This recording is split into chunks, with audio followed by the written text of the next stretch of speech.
I never thought a 99-cent ice scraper would lead to a criminal investigation. But here I am, standing in a Buffalo police station watching the HOA president get fingerprinted for theft and harassment. It started on a Tuesday morning in February when I walked out to my driveway in Williamsville, New York, and found my car buried under 8 inches of fresh snow. The weather forecast had promised a light dusting, but Lake Erie had other plans. I popped my trunk to grab my ice scraper, the good one I just bought 3 days ago from AutoZone with the foam grip and extendable handle, but it wasn't there. I checked under the seats in the back, even in my garage, thinking maybe I'd brought it inside. Nothing. My name is David Orson, and I'd lived in the Pleasant Valley Estates for exactly 4 months. The development sat just outside Buffalo proper, one of those cookie-cutter communities, with identical colonial houses painted in various shades of beige and gray. The HOA ruled everything from lawn height to mailbox design with an iron fist, but I'd been assured by my realtor that they were very reasonable and just looking out for property values. I should have known better when I saw 3 different violation notices taped to my neighbor's door during my first walkthrough. I ended up using an old credit card to scrape off enough ice to see through my windshield, cursing the whole time as the wind cut through my jacket. I was already running late for work at the engineering firm downtown, and this was exactly the kind of morning that made me question why I'd moved to upstate New York in the first place. My hands were numb by the time I finished, and I made a mental note to stop at AutoZone after work to buy another scraper. The day dragged on with meeting after meeting about a bridge project that was already 3 weeks behind schedule. By the time 5 o'clock rolled around, I'd almost forgotten about the missing scraper. Almost. The temperature had dropped another 10 degrees, and my car was now encased in a fresh layer of ice from the freezing rain that had started around noon. I pulled into the AutoZone parking lot on Delaware Avenue, the same location where I'd bought the first scraper. The store was busy with other desperate souls looking for winter supplies. I grabbed a scraper identical to the one I'd lost and headed to the register. The cashier, a kid who couldn't have been more than 20, rang me up without much interest.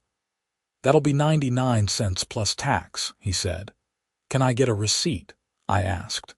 He looked at me like I'd requested a detailed invoice for a pack of gum, but he printed it out and handed it over.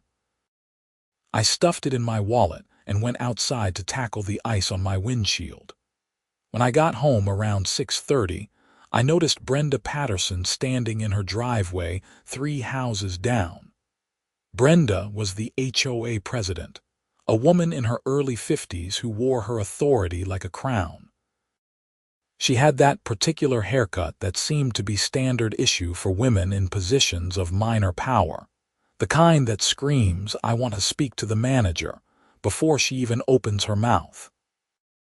Her silver SUV was parked at an angle that blocked half the street, and she was scraping ice off her windshield with what looked suspiciously like my missing scraper. I walked closer, my breath forming clouds in the cold air. The more I looked at it, the more certain I became. The foam grip was the same teal color, and it had that same slight bend in the handle that had been there when I bought it. The scraper had been displayed bent on the shelf, and I'd grabbed it anyway, figuring it would still work fine. "Hey, Brenda," I called out. She turned around, her expression already arranged into that tight smile that never reached her eyes. "David, how are you settling in?" "Good, good. Hey, that's a nice ice scraper. Where'd you get it?" Her hand tightened around the handle. "Oh, this old thing, I've had it for years." "Really?" "Because it looks exactly like the one I just bought from AutoZone. Same color, same bend in the handle. I'm sure AutoZone sells thousands of these." Her voice had taken on that particular tone of condescension that made my teeth grind. Now, while I have you here, I need to discuss your mailbox. My mailbox, it's not regulation. The HOA covenant specifies that all mailboxes must be black or brown. Yours is blue. I stared at her. The mailbox was here when I moved in. The previous owner installed it. That's not my concern. You'll need to paint it or replace it within 14 days, or you'll receive a fine. How much is the fine? $50 for the first offense, doubling for each subsequent offense. I looked at her ice scraper again, then back at her face. She knew I knew. I could see it in the way her jaw tightened, the way she shifted her weight. But she wasn't backing down. Fine. I'll take care of the mailbox, I said. But seriously, if you see my ice scraper around, let me know. It went missing from my car this morning. I'll keep an eye out, she said, turning back to her SUV. I walked back to my house, anger simmering in my chest. It was a 99-cent ice scraper. Why would anyone steal something so cheap? And why would the HOA president, of all people, risk her reputation over something so trivial? My neighbor, Tom, was shoveling his driveway when I passed by. He was retired, somewhere in his 60s, with a weathered face that came from decades of Buffalo winters. "Don't let her get to you," he said, leaning on his shovel. "She's been on a power trip since she got elected president 2 years ago. Did you see anyone near my car this morning?" Tom glanced toward Brenda's house, then lowered his voice. "I saw her walking down the street around 6 a.m. Thought it was weird because she usually doesn't leave her house until 7:30 for work. She was just walking around, looking in car windows, actually. I figured she was checking for HOA violations, which she does sometimes. Looking for things like fuzzy dice hanging from rearview mirrors or parking permits from other places stuck to windshields." I felt my anger shift into something colder and more calculating. "Thanks, Tom." That night I couldn't sleep. I kept thinking about Brenda using my ice scraper, about the smug look on her face when she lied to me. It wasn't about the money. It was about the principle. She thought she could take whatever she wanted because she was the HOA president, because she had a tiny bit of power in this subdivision, and nobody would dare challenge her. The next morning, I got up early and checked my car. Sure enough, the new ice scraper I'd bought yesterday was gone from my trunk. I looked around the neighborhood and spotted Brenda loading groceries into her SUV. There, sitting on her passenger seat, was my second ice scraper. The new one. I could see it clearly through her window. Now I was furious. Fool me once, shame on you. Fool me twice and we have a problem. I pulled out my phone and took several photos of the scraper sitting in her passenger seat, making sure to capture her license plate in the frame. Then I called the non-emergency police line. "Buffalo Police Department, how can I help you?" "I'd like to report a theft." The dispatcher sounded bored. "What was stolen?" "2 ice scrapers taken from my vehicle on consecutive days." There was a pause. "Ice scrapers?" "Yes, and I know who took them. She's the president of my HOA, and I have photographic evidence." "Sir, for something valued under $50, you'd need to file a report in person at the station. But honestly, the police aren't going to investigate stolen ice scrapers. What if it's part of a pattern of harassment?" Another pause. "Has this person threatened you?" "She's threatening to fine me $50 because my mailbox is blue."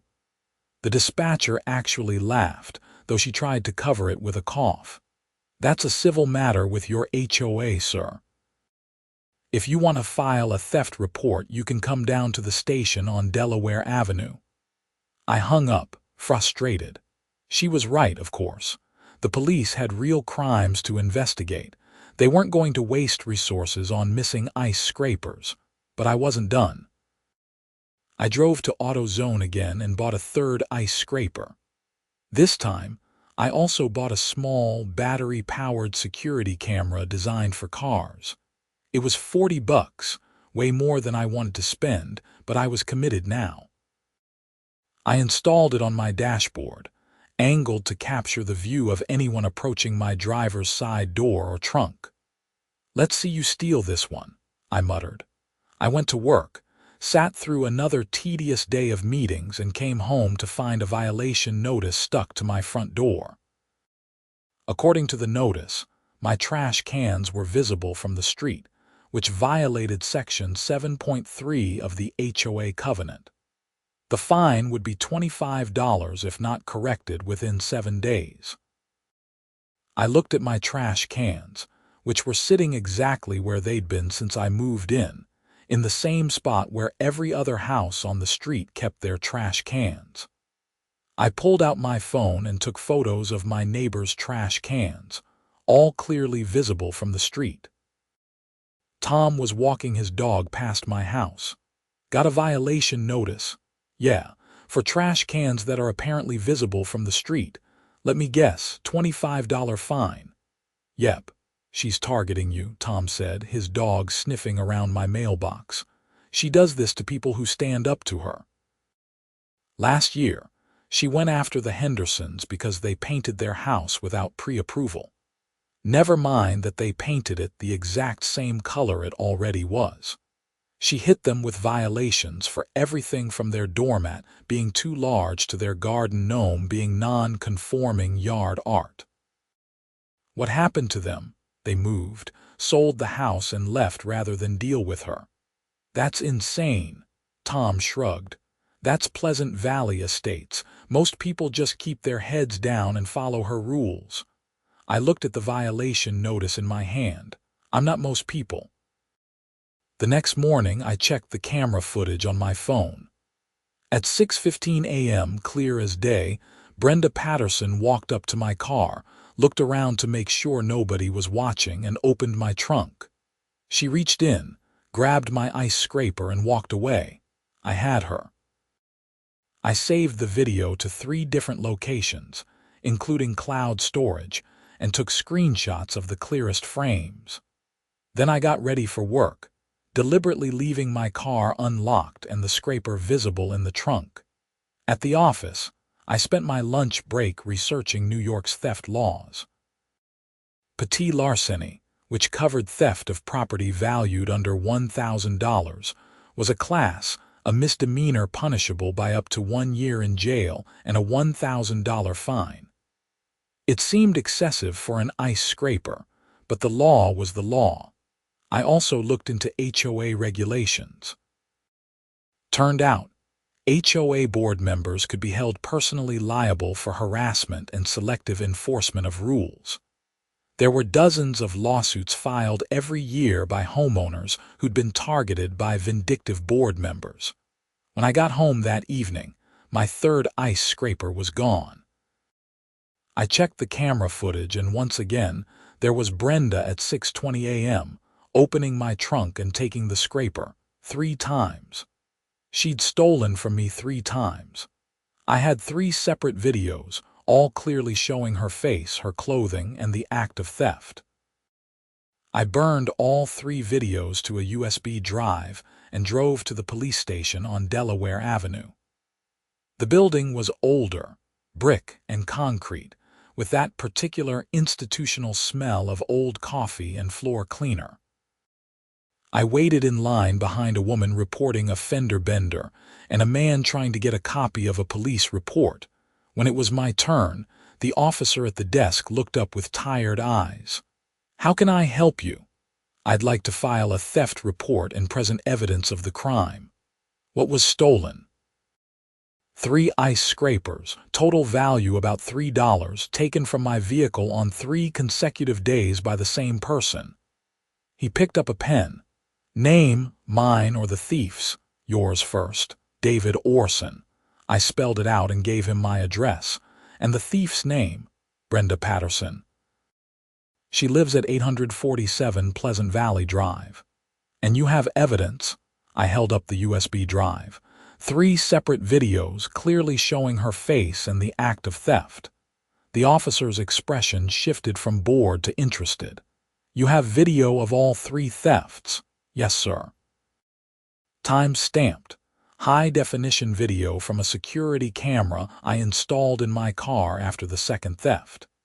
He took the USB drive and plugged it into his computer. I watched his face as he viewed the footage.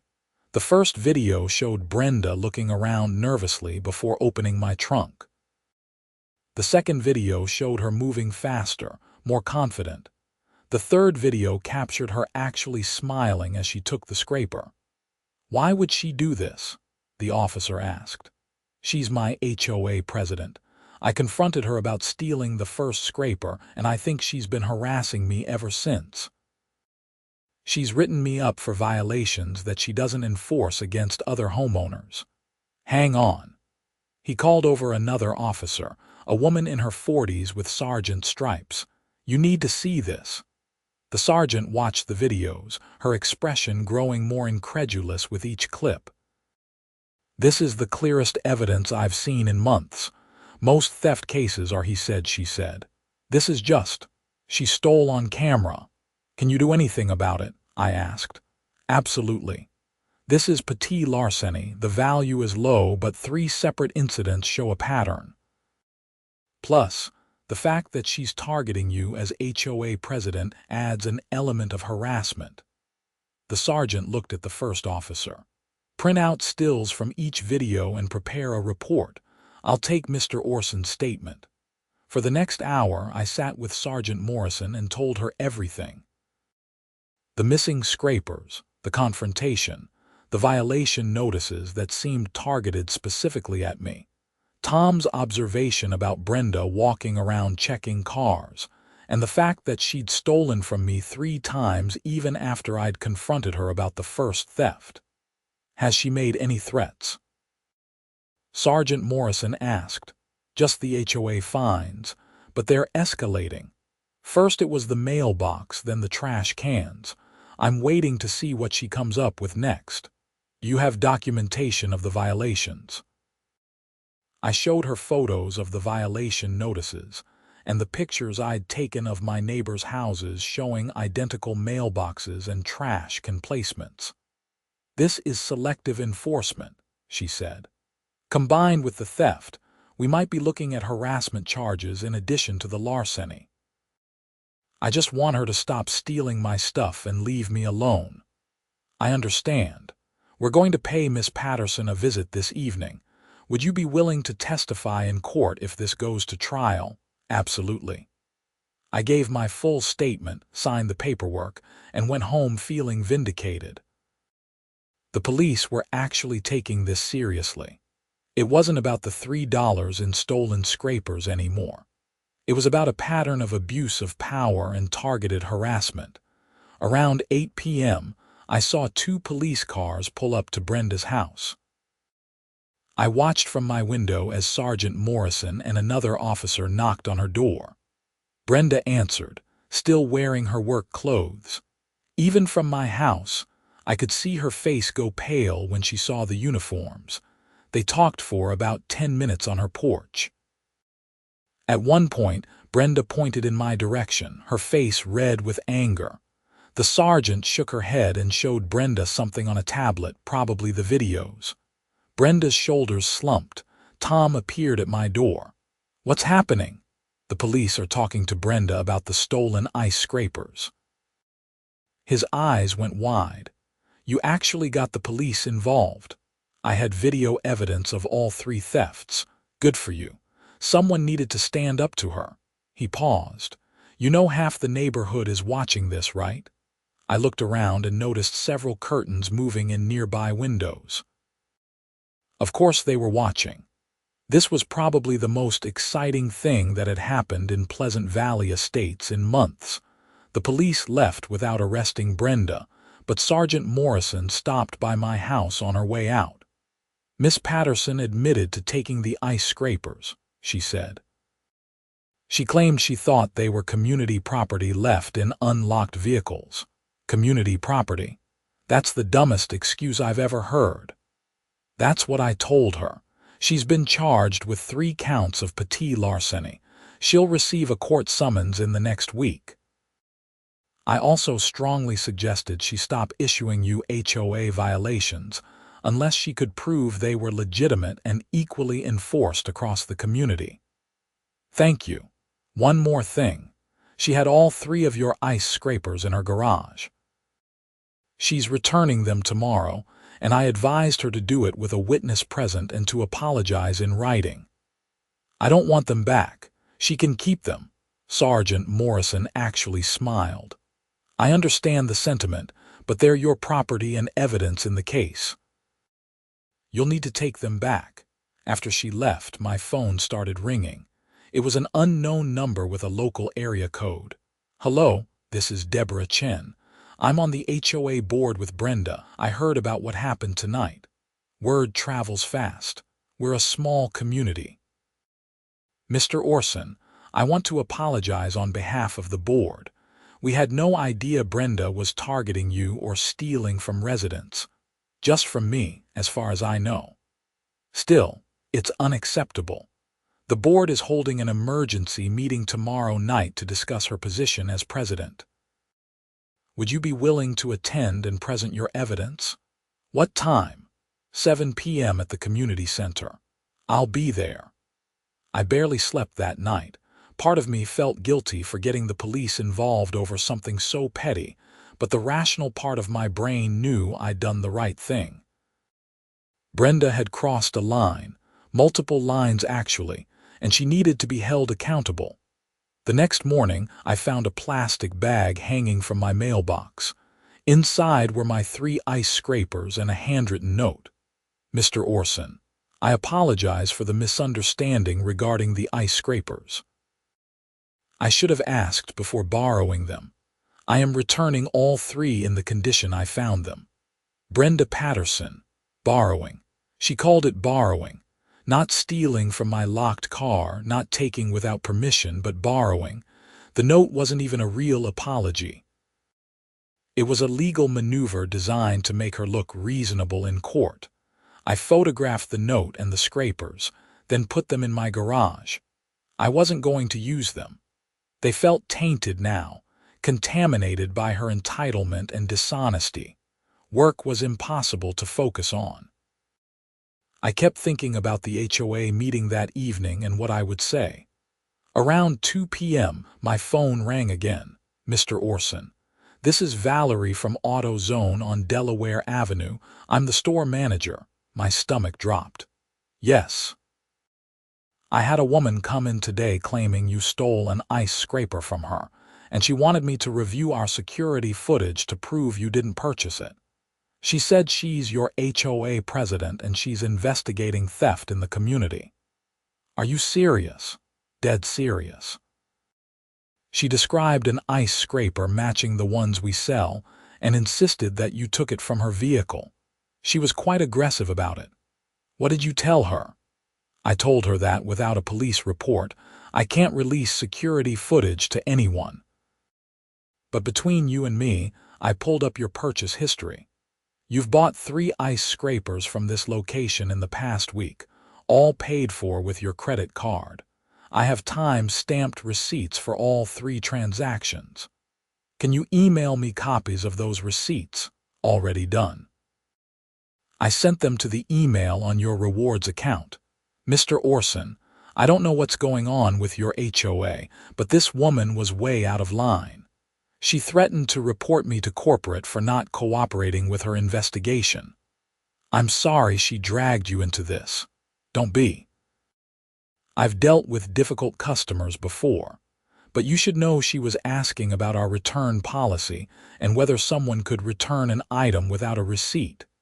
She was trying to figure out if I actually bought them or if I could have just stolen the receipt. That's my guess.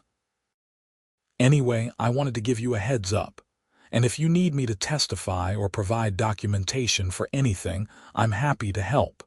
We have security footage of all 3 purchases showing you at the register. Thank you, Valerie. That means a lot. Good luck tonight. I hope you get this resolved. After I hung up, I checked my email. Sure enough, there were 3 receipts from AutoZone, each one time stamped and showing my credit card number. I forwarded them to Sergeant Morrison with a note explaining Brenda's visit to the store. The sergeant called me back within 20 minutes. "This woman is digging herself a deeper hole," she said. "Trying to prove you stole from her after she already admitted to taking your property is borderline witness tampering. Can you do anything about it? I'm adding a note to the case file. If she contacts you or anyone else involved in this case, let me know immediately. She's not allowed to harass witnesses or attempt to discredit evidence." The HOA meeting that evening was packed. The community center was a small building near the entrance of the subdivision, with a meeting room that normally held about 30 people. Tonight, there were at least 50 residents crammed inside, standing along the walls and sitting in folding chairs that had been hastily arranged. Brenda sat at a table in the front with 4 other board members. She looked composed, her hair perfect, her makeup carefully applied. But I could see the tension in her jaw, the way her hands gripped the edge of the table. Deborah Chen, who I recognized from her voice on the phone, called the meeting to order. She was a small Asian woman in her 40s with a no-nonsense demeanor. "Thank you all for coming on short notice. As many of you have heard, there was a police incident involving Board President Patterson last night. We've called this emergency meeting to address the situation and determine the appropriate course of action." Murmurs rippled through the crowd. Brenda's face flushed red. "I'd like to invite Mr. David Orson to present his account of events," Deborah continued. I stood up and walked to the front of the room, my laptop under my arm. Someone had set up a projector and screen, probably anticipating this moment. "Thank you for having me," I started. "I moved to Pleasant Valley Estates 4 months ago, and until last week, I was happy here. Then my ice scraper went missing from my car." I connected my laptop to the projector and pulled up the first video. This is security footage from my car, time stamped at 6:15 a.m. yesterday morning. The room went silent as Brenda appeared on screen, looking around nervously before opening my trunk and taking the ice scraper. Several people gasped. Someone in the back whispered, "Oh my God. This is the second theft same morning." About 5 minutes later, the second video played. This time, you could see Brenda's face more clearly, and she moved with more confidence. And this is the third theft this morning. The third video showed Brenda actually smiling as she took the scraper. The room erupted in shocked chatter. "Order, please," Deborah said, but she looked as stunned as everyone else. "I want to be clear," I continued. "This isn't just about 3 stolen ice scrapers worth $3 total. This is about abuse of power and targeted harassment." I pulled up the photos of the violation notices. After I confronted Miss Patterson about the first stolen scraper, I received this violation notice about my mailbox being blue. Here are photos of at least 6 other houses on my street with blue mailboxes. I clicked through the photos, showing identical violations that hadn't been cited. The next day, I received this violation about my trash cans being visible from the street. Here are photos of every house on my street with trash cans in identical locations. More photos appeared on the screen. Miss Patterson has been selectively enforcing HOA rules against me as retaliation for questioning her about the stolen property. She's abusing her position as president to harass a homeowner who dared to stand up to her. "That's not true," Brenda burst out. "I was just enforcing the covenants. If other homeowners are in violation, I'll address them too." "Then why did you steal from my car 3 times?" I asked calmly. "I didn't steal. I borrowed them. My scraper broke and I saw extras in your car. My car was locked."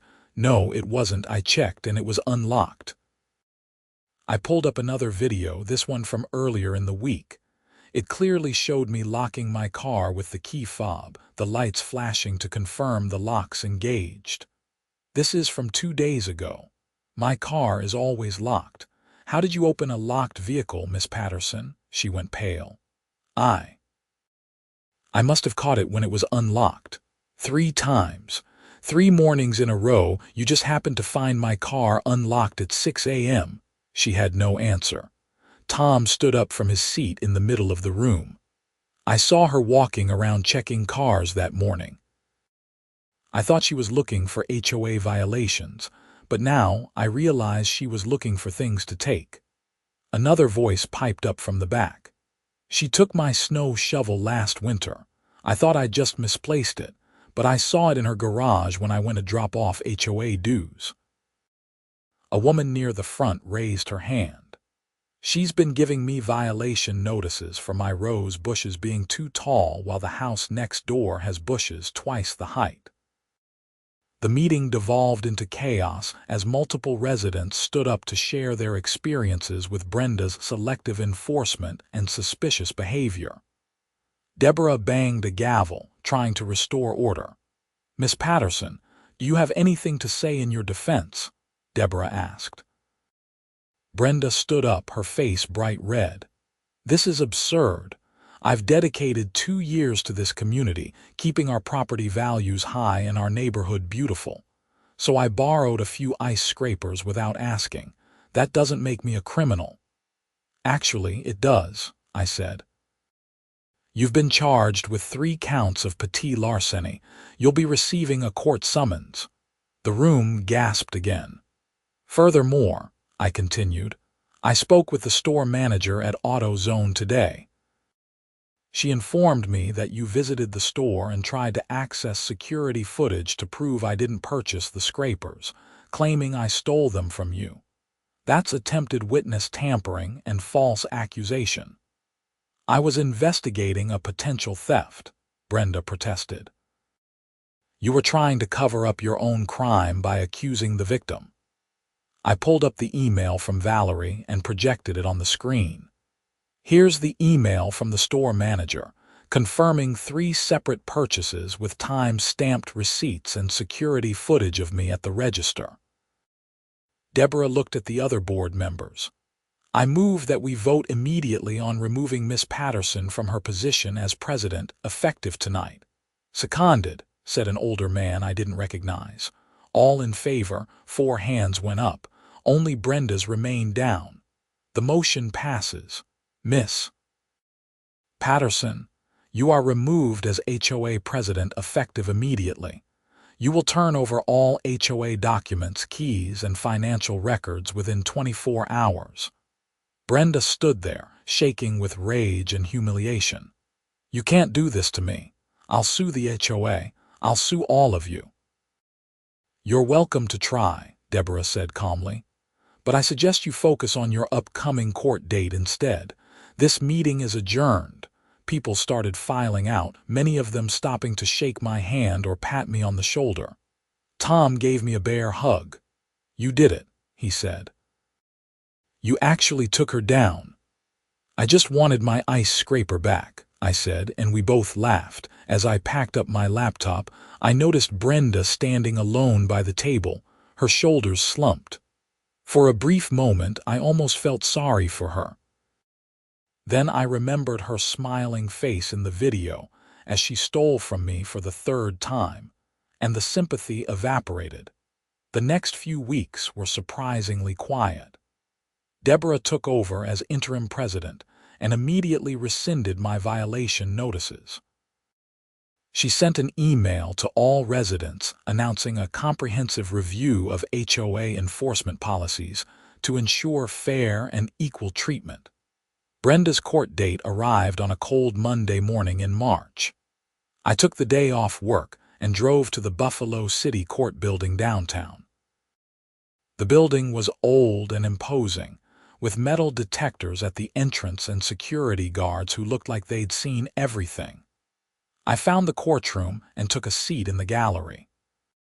Sergeant Orson was already there, along with Valerie from AutoZone, who had volunteered to testify about Brenda's attempt to manipulate evidence. Brenda arrived with a lawyer, a tired-looking man in a suit that had seen better days. They sat at the defendant's table, whispering urgently. The judge, a stern woman in her 60s named Judge Rodriguez, called the court to order. The People versus Brenda Patterson, case number 2026 CR 4891. The defendant is charged with 3 counts of petit larceny. How does the defendant plead? Brenda's lawyer stood. Not guilty, Your Honor. The prosecutor, a young woman who'd introduced herself to me as Assistant DA Williams, presented the case. She played all 3 videos on a monitor visible to the entire courtroom. She showed the photos of my locked car, the violation notices, and the documentation of Brenda's visit to AutoZone. This is not a case of simple theft, Your Honor, Williams said. This is a pattern of harassment and abuse of power.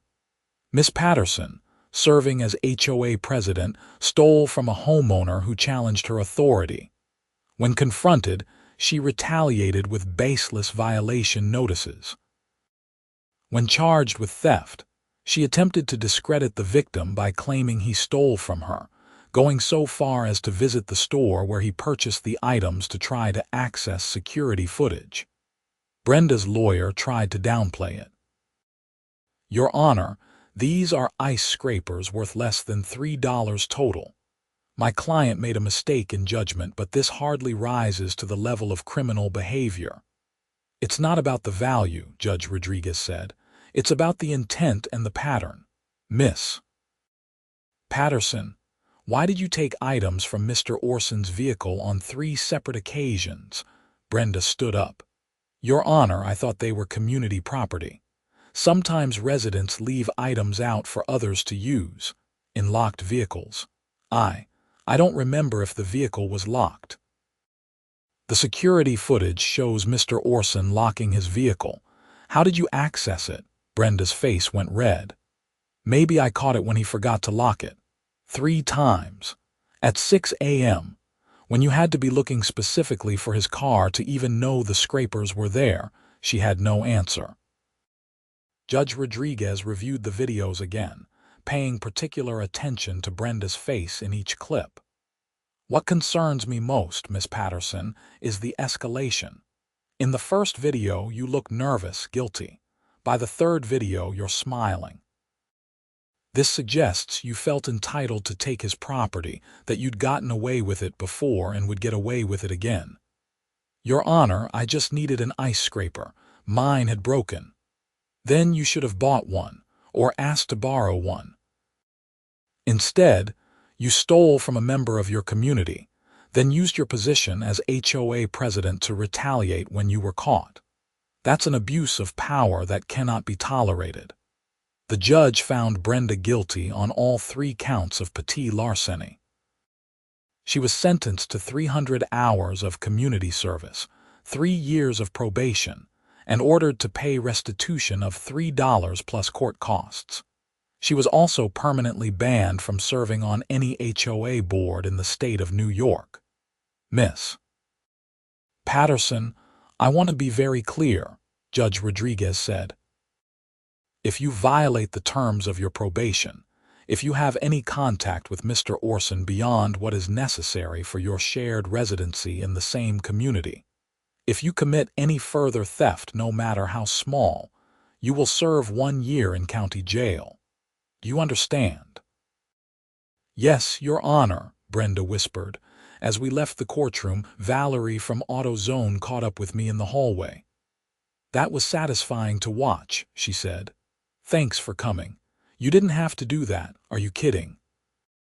When that woman came into my store and tried to intimidate me into helping her cover up a theft, it became personal. I'm glad I could help. Sergeant Morrison shook my hand. You did good, Mr. Orson.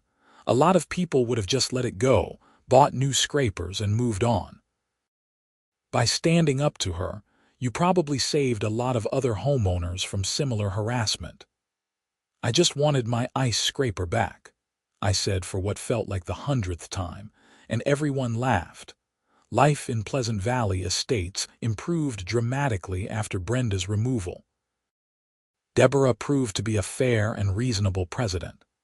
She established clear guidelines for HOA enforcement, requiring that any violation notice be reviewed by at least 2 board members before being issued.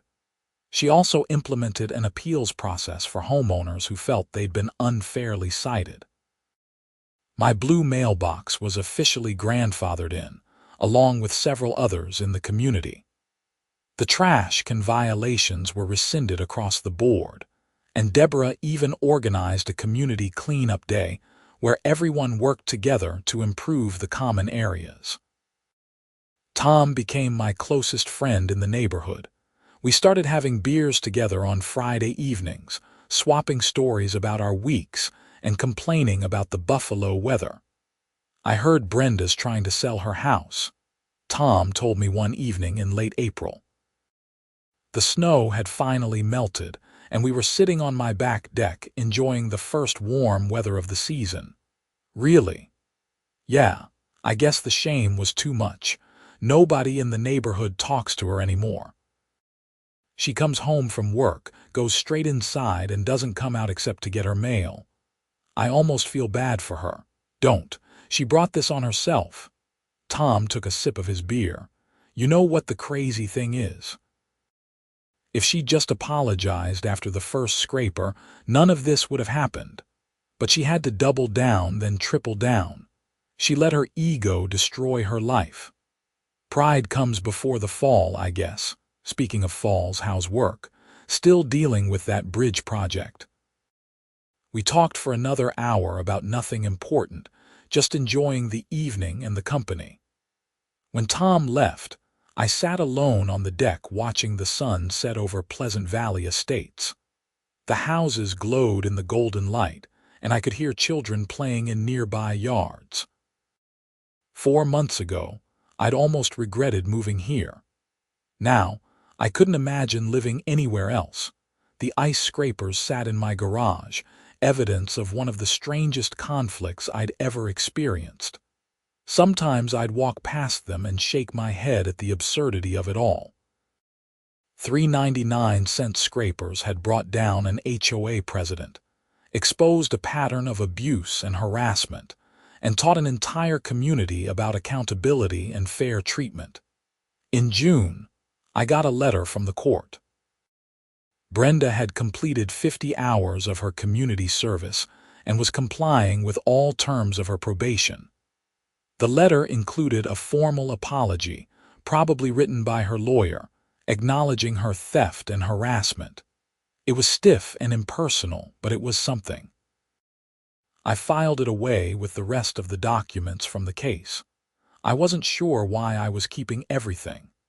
Maybe someday I'd tell this story to someone who wouldn't believe it actually happened. Maybe I'd write it down as a cautionary tale about the dangers of unchecked authority in small communities. Or maybe I just wanted to remember that standing up for yourself, even over something as trivial as an ice scraper, was always worth it. The summer passed peacefully. I got to know more of my neighbors, attended HOA meetings that were actually productive and civil, and even volunteered to help organize the community 4th of July barbecue. Brenda's house went on the market in July, and she moved out in August. I saw the moving truck from my window and felt a strange mix of relief and melancholy.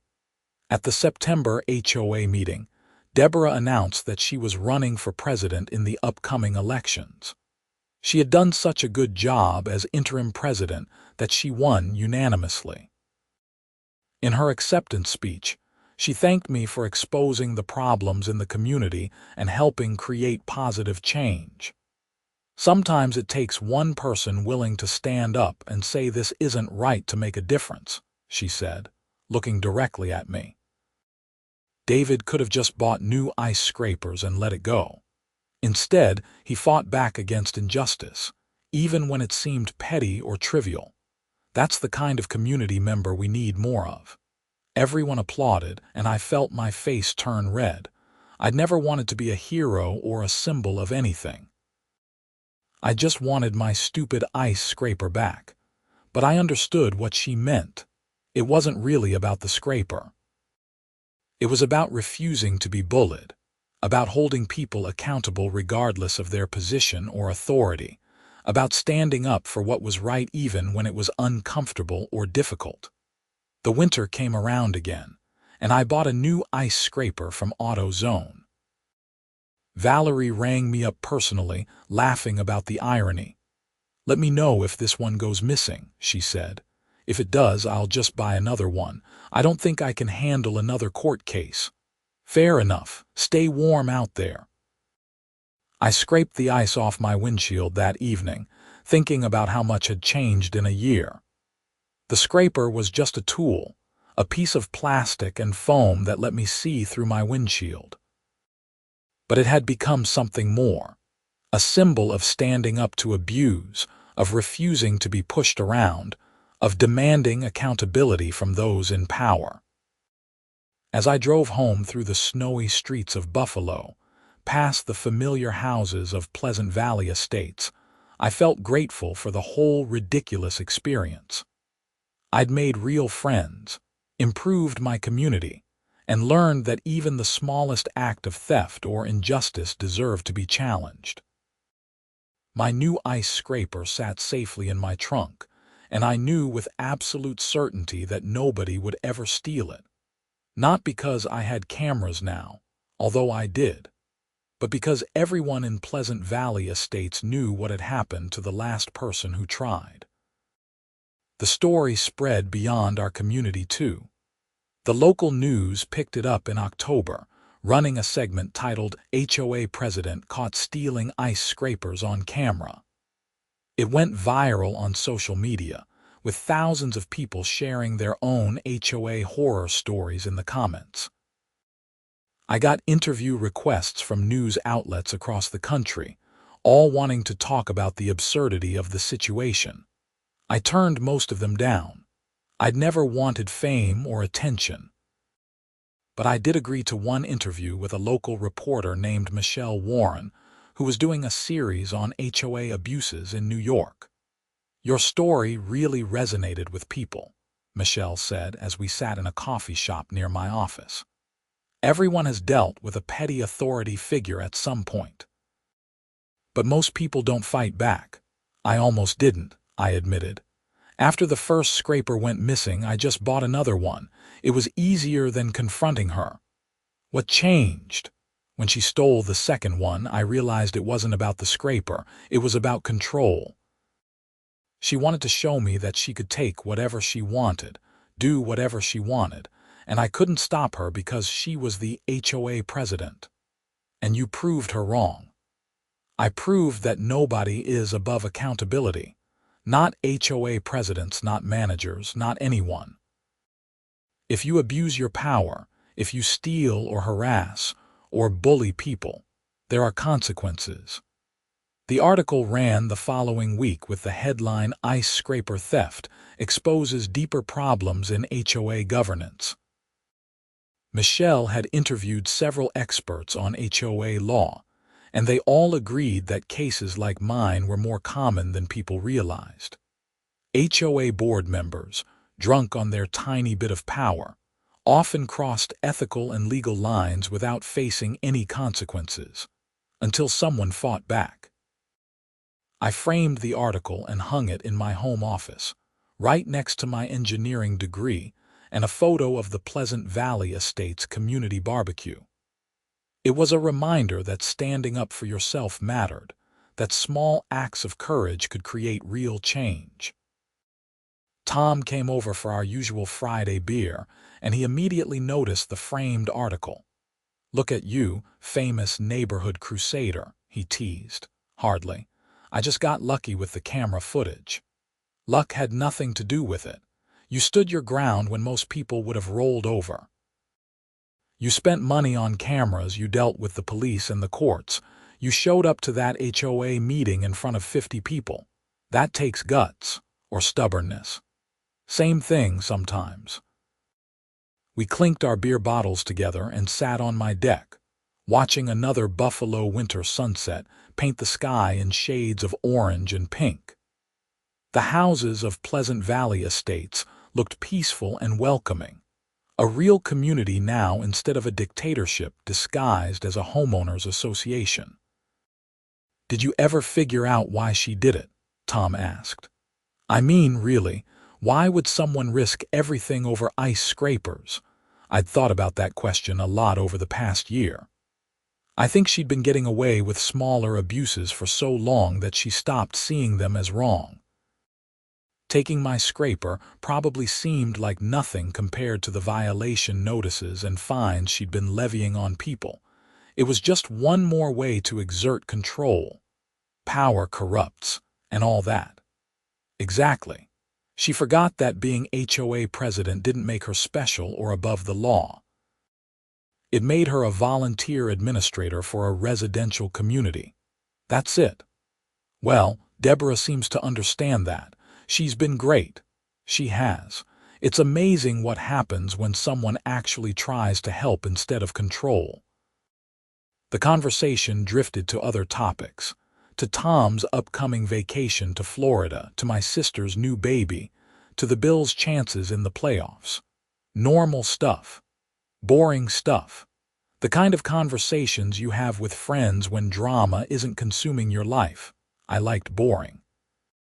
As winter deepened and the holidays approached, the community came together in ways I'd never seen before. We organized a toy drive for underprivileged kids in Buffalo. We decorated the entrance to the subdivision with lights and wreaths. We even had a neighborhood caroling night where 30 of us walked around singing Christmas songs off-key while drinking hot chocolate on Christmas Eve. Someone knocked on my door. I opened it to find a package sitting on my doorstep with a card attached. Inside were 3 brand new ice scrapers, the expensive kind with heated handles and LED lights. The card read, "Thank you for making Pleasant Valley Estates a better place. From your grateful neighbors." It was signed by at least 20 different people, including Tom, Deborah, and even some families I'd never officially met. I stood there in my doorway, holding the scrapers and reading the names, and I felt something warm spread through my chest. This was what community was supposed to feel like. People looking out for each other, supporting each other, standing together against injustice and abuse.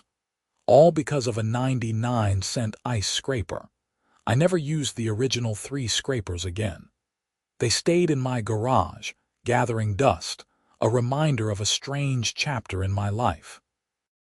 The new scrapers from my neighbors became my daily drivers, reliable tools that worked perfectly through the harsh Buffalo winter.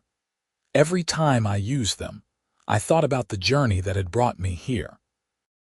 The shock of discovering the theft, the anger of being targeted, the fear of standing up in front of the community, the satisfaction of seeing justice served. It had been exhausting and stressful and sometimes scary, but it had been worth it. Because now I lived in a community where people looked out for each other, where rules were enforced fairly, where abuse of power was called out and corrected. I had friends who had my back, neighbors who cared, and the knowledge that standing up for yourself, even in small ways, could make a real difference. Brenda never contacted me again after her sentencing. I heard through Tom that she'd moved to Rochester and was working as an accountant for a small firm. I hoped she'd learned something from the experience, that she'd realized the cost of letting ego and control override basic human decency. But even if she hadn't, even if she remained bitter and resentful, it didn't matter. She couldn't hurt anyone in Pleasant Valley Estates anymore. The spring thaw came in March, right on schedule. The snow melted away, revealing brown grass that would turn green in a few weeks. My ice scrapers went back into storage, awaiting next winter. The community began planning the spring cleanup day and the Easter egg hunt for the neighborhood kids. Life moved on, as it always does. I sat on my deck one evening in early April, enjoying the first truly warm day of the year. The sun was setting, and I could hear kids playing basketball in a driveway down the street. Someone was grilling burgers, the smell drifting through the neighborhood. Tom walked over with 2 beers and settled into the chair next to mine. "Beautiful evening," he said. "Sure is." "You ever regret getting involved? I mean, it would have been easier to just let it go." I thought about that for a moment, really considered the question. Would I do it again, knowing everything that would follow, the stress, the court dates, the confrontation, the publicity? "No," I said finally. "I don't regret it at all. It needed to be done. Even though it was just ice scrapers. Especially because it was just ice scrapers. If she could get away with that, with stealing something so small and meaningless, what else was she getting away with? How many other people had she bullied or stolen from or treated unfairly?" Tom nodded slowly. "Fair point. Plus, look at what we have now. An HOA that actually works for the residents instead of against them. A community that comes together instead of living in fear of violation notices. That's worth fighting for. You're a good man, David Orson." "I just wanted my ice scraper back," I said, and we both laughed. The sun sank below the horizon, painting the sky in brilliant shades of red and gold. Somewhere in the neighborhood, someone started playing music. Kids squealed with laughter. A dog barked happily. This was home. This was community. This was what happened when good people stood up against bad behavior, when accountability mattered more than convenience, when justice was pursued even in the smallest matters. I raised my beer bottle toward the sunset. "Here's to ice scrapers," I said. Tom clinked his bottle against mine. "To ice scrapers." And as the stars began to appear in the darkening sky above Pleasant Valley Estates, I felt grateful for every moment of the strange, ridiculous, ultimately worthwhile journey that had brought me to this place. A journey that started with theft and ended with justice, that began with anger and ended with community, that transformed a simple ice scraper into a symbol of standing up for what's right. I wouldn't change a single thing.